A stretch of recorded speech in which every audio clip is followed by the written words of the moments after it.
I've been watching him for a while, and I've been very excited about the way he plays because he's a tenacious player.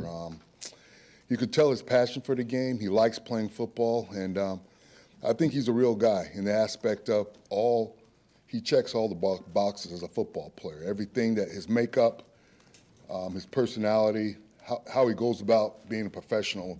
And, there's some things in football when you're watching young players, you can tell they're a professional by the way they play. And I think he plays that way. Pretty good communicator too, right? Yes. I think everyone knows, if you've been watching Wisconsin football the last bunch of years, everybody knows who he is and what he represents. Alonzo, when you watched him and he's over here and Watt's over here, how did teams block? Did they put attention one side or the other? You know what? I think, he played next to T.J. Watt, who's an excellent football player, but I think he had his own identity. I thought he made a name for himself.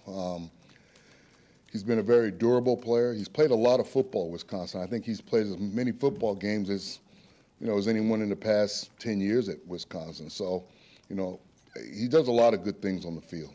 I know he played outside of Wisconsin. Do you see him as someone who can give you versatility? Yeah, I think he's a very versatile player. I think he can play a whole bunch of spots for you on the defense, and he makes us better. That's, I think that's the main thing as you go into a draft. You're always trying to get better. And I think in this day and age, I think it's very important to bring in players who are self-starters. What do you think of his, were you done? I was done. I'm sorry. What do you think of his pass rush ability? I think he's a good pass rusher. I think he has a knack for getting to the quarterback. There's a whole bunch of different traits in getting to the quarterback. There's no single defined rate other than just speed and tenacity. And I think he's got a little bit of both. His sack numbers were just a little low last year with 4. What do you make of that? You know what? The way the game is played now, two-step drops, option football. You don't really see too many pure drop-back offenses. So that can dictate a lot of things also in the passing game. Did you run him through drills at the Yes, I did. What were you looking for? You know what? When I visited Wisconsin for their pro day, I was very impressed with his overall makeup and what he could do. He was very versatile. He was quick.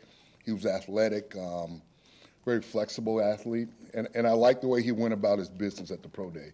The one striking thing I thought about him when I watched him was in the way he approached the game. I've been doing this 19 years, and I used to work the combine for 10 years.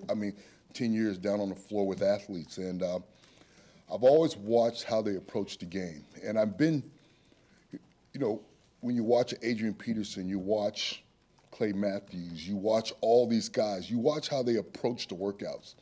And I was very impressed in the way he approached his workout and the way he went about doing things, which checked one of my major boxes. His measurables are awfully similar to Clay's. I think Yeah. identical forms. Yeah. Do you see any of that on film? You know what? Clay Matthews, you can't compare someone to Clay Matthews.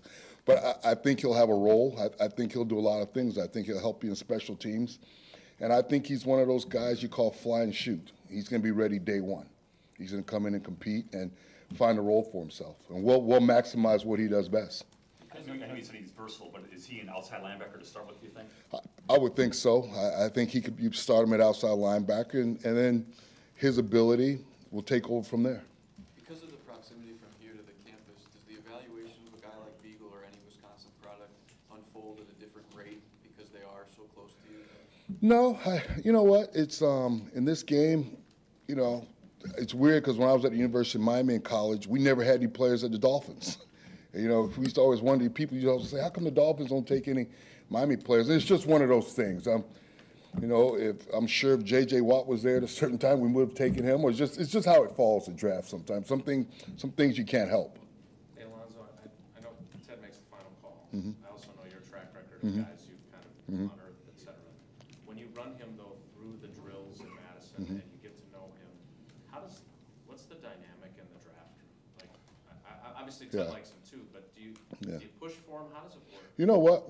The thing about that's unique about this business is when you get up close and personal to people, football players, in essence, have a certain mentality about themselves. They hold themselves. All the great guys I've ever been around who've played this game, there's something about them that makes them who they are. And sometimes, not all the time, sometimes you feel that in players.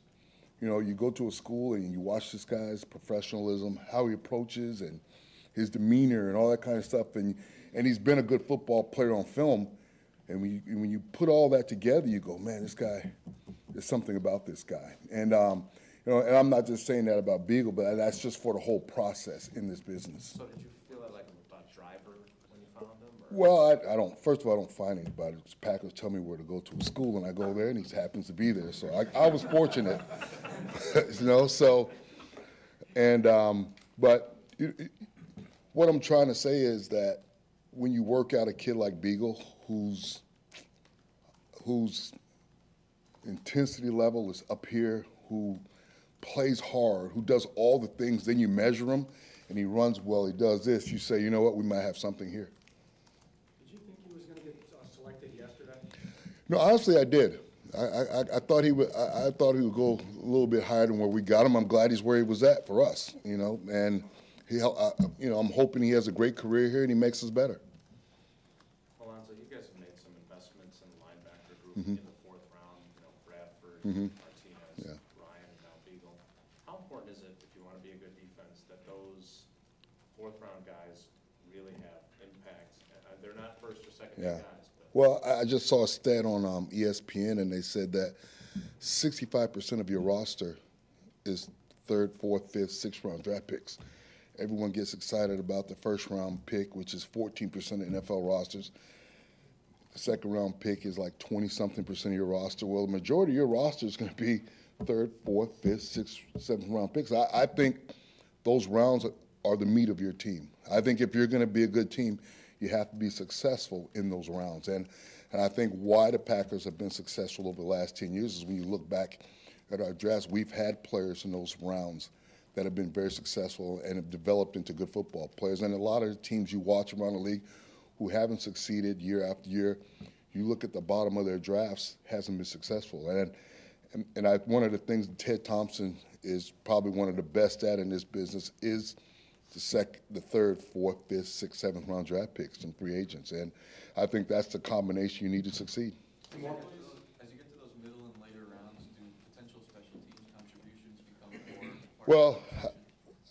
anytime you get down to those rounds, you're looking for people who you feel as though can make a big contribution to your team on special teams. I mean, special teams is a huge part of the game, and most guys who go down those rounds, they know they're going to have to be good on special teams to make the team. I always tell young kids this: if you're going to make this team, make it as a special teamer, because the way the football NFL is, you're going to eventually have to play. It's just a fact, injuries and all sorts. But we want to make sure your first contribution is a good special team player. It's been a defensive draft so far, and I know there's a lot of picks left to go today. Do you guys need to address running back? Do you feel that there's still time to do that? You know what? I think we're going to let the draft fall how it falls, and if there's a running back there that we deem is that worthy of picking, I think we would pick one. But you know, I think the theme of the draft so far has been speed and getting better. You know, we've got to get better. We're adding players that we think can come in and add something to this team. Alonzo, was running back a consideration at any of these spots that you guys have been? Oh yeah, definitely. I mean, you know, it's a big part of you're a different team with a great running back. And, you know, in teams that always say that we want a running back by committee, it's because they don't have one running back. So, you know, of course we would love to have a guy that can come in and be a horse, but they're hard to get. It's a tough position.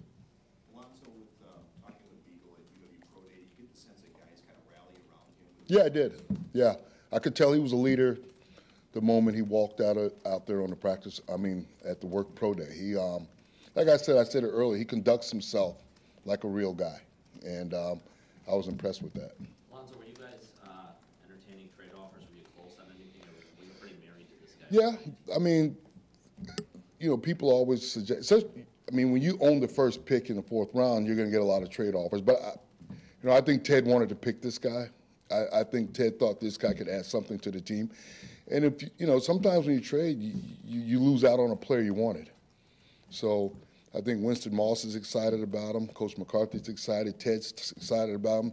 The scouting staff is excited about him. So why take a chance of losing the guy? So you pick him. With all these defensive players, what has Don been like the last Oh, I'm pretty sure when he saw the 4.40s and 4.39s, he was like, I'm fired up. You know? Yes. Thanks, Alonzo. All right.